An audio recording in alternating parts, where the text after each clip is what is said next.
Hi everyone, we're back at the ACT Expo. We're actually in the parking lot here. I'm with Dan Priestley, the Director of Engineering for the Tesla semi-truck. So we're super excited to talk about some of the things, and Dan's gonna help us step through some of the things that maybe we saw in the public space, but we wanna confirm directly, and then just talk about some of the attributes that make a Tesla semi-truck, and talk through some of those differences. So Dan, thanks for taking the time and stepping through some of those things with us. Yeah, happy to chat. Appreciate it. So Dan, I know, one of the things that we'd started talking about offline was the aerodynamics. It's probably one of the more, stark or obvious things that you see when you look at the truck.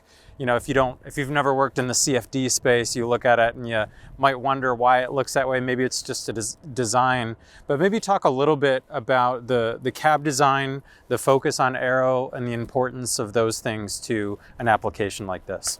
Yeah, the aerodynamics are key because it's about 50% of the energy that you use just to move the truck down the road. You have to overcome that aerodynamic drag. Yep. And so by making the truck as aerodynamic as possible, to do the same amount of work, have the same amount of range, it means you need less battery to do the job.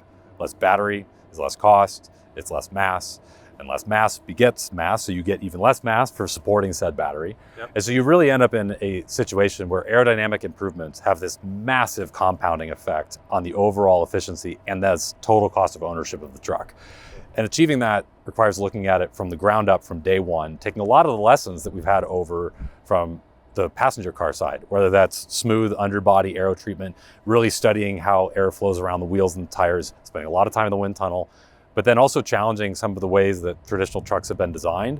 One thing that's unique on that front is that this is a hard-mounted cab to the frame structure. So Yep. The fully integrated chassis and the cab actually work really well together. This is not an independently suspended cab. And what that really does is enables maximum aerodynamics because you aren't worried about this compliance between a moving cab and then the fixed panels that are on the chassis. You can remove those as potential sources of drag and optimize your aerodynamics, again, in the chase of lowest total cost of ownership.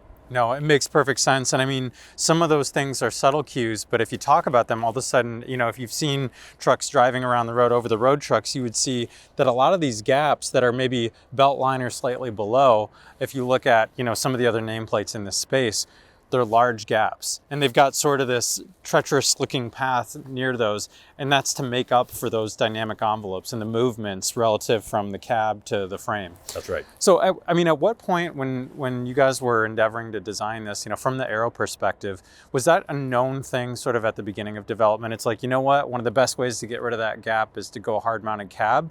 Or was that along the development process? You're like, these gaps are just not great. How do we get rid of that? And so you sort of, iterated your way into the omission of that isolation. Well, there was another factor here, and that is that in a traditional truck, where you have that forward engine and that long drive line that runs along the whole body length of the truck, and then you get to the rear axle where you have to make this sharp 90-degree turn for torque delivery to get out to the rear wheels. Well, when you do that, you're invoking a very serious moment on the total frame of the vehicle. And if you watch traditional trucks with that longitudinal drive line, even if it's electric, you end up twisting this whole chassis. And that's not something we wanted to do. One is those transitions in torque delivery are inefficient. So again, back to you need more battery than to do the same job.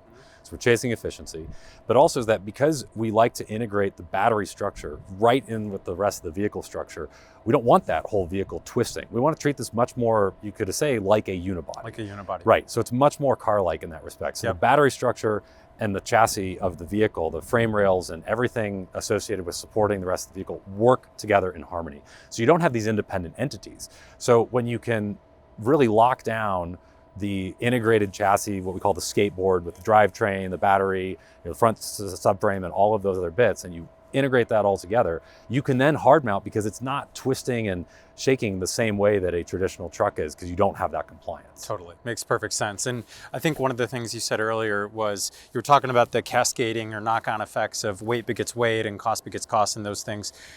I think about the battery pack as one of the biggest functions of that, right? The mass reduction coupled with the aero improvements that we're making, those can relate directly to kilowatt hours that need to be carried by the truck. Now, it's a unique scenario on a truck where the total mass of the truck when pulling a trailer, you may actually want to provision for that. So like as you were sizing the battery pack for the specific application, Was there like a realized savings that you got from the aero efforts and from the mass efforts, or did you have to size the battery packs to what is really the total load, which includes the trailer? Yeah, so it's a balance of those factors. And we do actually internally have how much a kilogram is worth and how much a count of drag is worth. And if we can pull that out of the truck, how does that compound into the value because of payload a customer could potentially haul? So it's a way to help levelize everything. For sure. But when it comes to the practical implementation of the truck, it's a balance where you need enough energy to do the job. You need enough energy on board to drive the range to slot directly into a diesel operation from a time perspective. Yep. But at the same time, if you have too much battery, then you've displaced payload and you've knocked yourself out from being compatible with a number of those operations. So it's about finding both of those. What's that sweet spot? And I think that we've really landed really close to that optimum in the two different variants of the truck. Here we have the long range truck. Yep. And so 500 miles on a single charge. You're really starting to see where you're exhausting drivers' hours of service. Coupled with fast charge, you can slip seat this thing. So you can slot in operationally with no dedicated charge time. You're doing it while the driver's taking a break. Right. So no time explicitly for charging. Yep. And then simultaneously, the long range truck can haul a 45,000 pound payload with a typical dry van. So you've got both time parity as well as payload parity. And that's really the key. And then for those that are really mass sensitive, standard range is a great option. For those that don't need that much energy, standard range is a great option. Yep. So it's about finding that balance, again, maximizing the efficiency, minimizing TCO, but ultimately we're trying to make the best truck. And that means it's got to fit into all of the operations that we can, both from a time perspective as well as an energy and miles perspective. That totally makes sense. I would want to get to the back and talk about some of the battery integration and what we're seeing on the chassis of the vehicle. But maybe as we walk back there, I'd want to understand, as we look at the other competitors in the space that have tried to launch electric semi-trucks or are talking about it or have done, maybe it's not a full-blown semi-truck, but they're heavy-duty applications. A lot of them have not been successful in those endeavors. And I attribute that to a couple things. One, it's a tough industry, it's a tough space, period. But two, a lot of those companies that tried to do that and didn't do well didn't have, I'll say, the tenure in industry and all the experience that a company like Tesla has. How much of an advantage from your view was it taking all those things from, the S, the X, the Model, the Model Y, all these battery pack integrations, all these structural integrations, was that a huge contributor, or did you have to rethink a lot of that because the application is so different? I'd say it's a bit of a mix, but for the most part, you are absolutely right that we've benefited hugely from the experience and success that the light duty side of the business has had. Yeah. Absolutely. And that comes from whether it's a design ethos of challenging all of the specifications, like the best part is no part, integrating those structures, really challenging that from day one on the truck design. But it's also even today leveraging componentry. So the drive inverter and stator are shared from Cybertruck. Yep. The HVAC compressor is actually shared with Cybercab, so the upcoming product. Yeah. There's light modules are shared from other vehicles as well. We've tried to pull in, the screens, you just start picking apart these parts.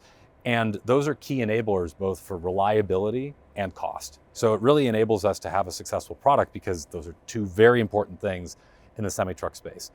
That's not to say that we haven't thought about things a little differently. Sure. And structurally, there are problems to solve on the truck that you don't have to solve on the car side. Sure. For example, we are still about only a quarter of the combination weight. Your vehicle dynamics are largely dominated by the trailer, which we don't have, but that you're carrying. Yep. And so how does that play into the structures of the vehicle? How does that play into the vehicle dynamics?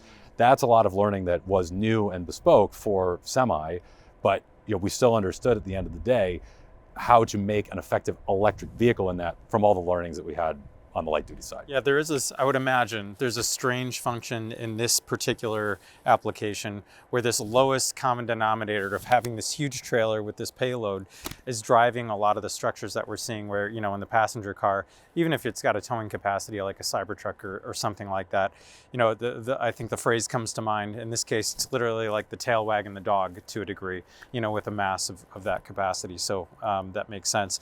Dan, looking at the back, is there anything that you would want to talk about on the architecture side that you think is particularly impactful or unique here? And then maybe beyond that, we could talk a bit about total cost of ownership.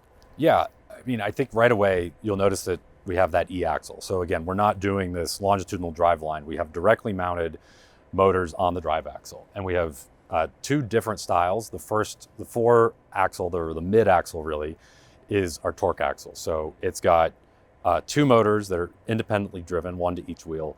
And that is designed for high power events. So those are the takeoffs, those are your high grade overtake applications. And then the rear axle is the efficiency axle. These two axles are geared differently, but then underneath share a lot of the same components. So they share oil pumps, they share rotor, stator, and inverter, all the same in every position. So that's where that scale really helps. So we're not bespoke making those expensive components if you're trying to do them individually. We are trying to commonize across platform as well as within the vehicle itself.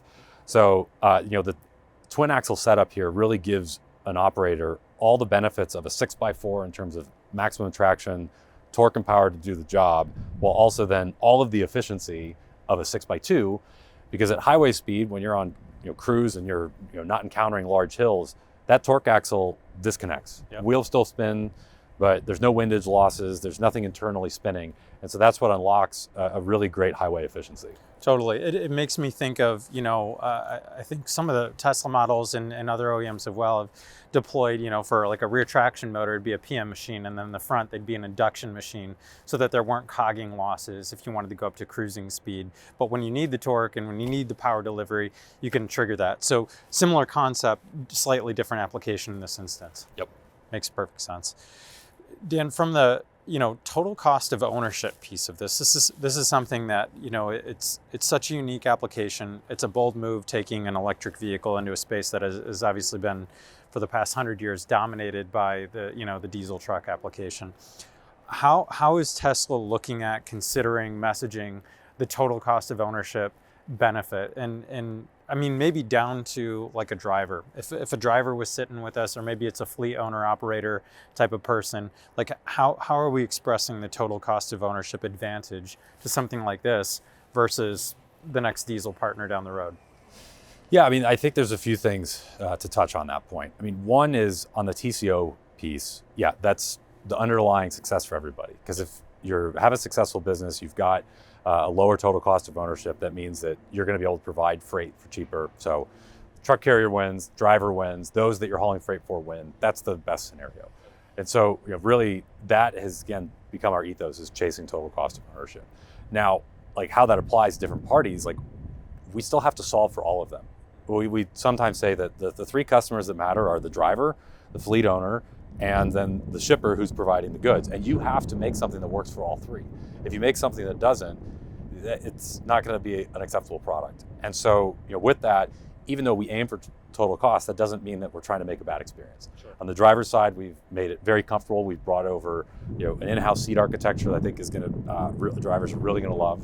And then on the fleet manager side, we've brought over the reliability, the things that make Tesla and EVs great. And we brought over that reliability, something they can count on day in, day out. And then from a shipper perspective, again, it's just the lowest total cost energy throughput that lowers their shipping costs. So overall, we've really tried to tackle that on multiple fronts and ensure each one of those key partners in the space is taken care of. Yeah, makes perfect sense. From a charging infrastructure perspective, both on the vehicle side as well as, the hard infrastructure side of it, this is Tesla's quickest charging product that's in the marketplace today. So megawatt, plus charging units, right? That Tesla is now, engineering and launching and doing all of those things.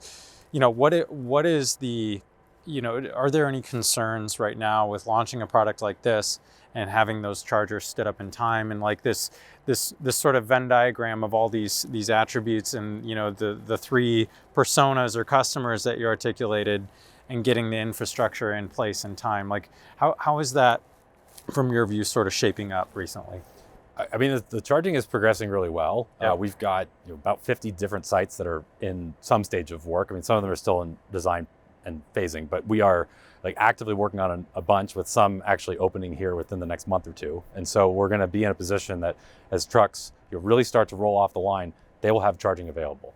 Because we recognize right now, it doesn't matter if it's public or it's private, whatever truck that we build, charging has to already be in existence in that location. Yep. So we have to really match charging with every truck that we deliver. And so we're laser focused on right now making sure that those customers are going to have something that works for them on day one. So a charging solution needs to be identified. And we've been working really closely and leveraging all of that experience that we have on the light duty side. I mean, at this point, the Supercharger team has deployed more than 80,000 DC fast charging posts worldwide. And they work closely with all the utilities, and so they understand the process to go and deploy the charging that we need at the scale, at the speed, and work closely with utilities, all of our customer partners, and anybody else in order to get that on time so that the truck can hit the ground running day one. It makes a lot of sense. I think you have to cater to the partners, your prospective customers for something like this, but that tailored approach of saying, here's the truck, here's the infrastructure that goes with it, and we're tailoring how we build out that infrastructure relative to, the markets of destination and where these vehicles are going, and making sure that we're not selling trucks in areas where we can't go and do the charging. That's encouraging to hear. Yeah, and also on the charging point is that now we've announced, people can go and buy on, online our charging cabinet, both for the fast charging, so the V4 with 1.2 megawatt capability, or what we call the base charger, the 125 kilowatt charger, because depending on your operation, one might work better than the other. And so this is a great chance for whether it's folks deploying charging at their own site or other parties that want to get into the charging game itself. Yep. It provides a unique opportunity for folks now to get that full spec sheet, price right up front, see it online, and run with it on their own. That's fantastic. Well, Dan, I know we talked with the team offline. We want to get out to the site. We want to walk through the manufacturing facility, maybe dive into some more of the architecture, which, I know for the folks on the Munro Live channel, they'd love to dive into. I personally want to dive into it. We appreciate you taking the time, and we're excited about what you guys are doing. Well, this is great. Happy to chat. We're really excited. And yeah, we'd love to have you out and have a chance to do a tech deep dive at some point, because there's a lot of amazing engineering work that went into this. And it's not going to stop. We've got plenty of improvements planning to come down the pipe, but overall, Tesla's done a great job, and I'm super excited to get this into high volume. Totally. Awesome. Thanks, Dan. Appreciate the time. Thanks so much. Take care. Thank you. Thanks, everyone.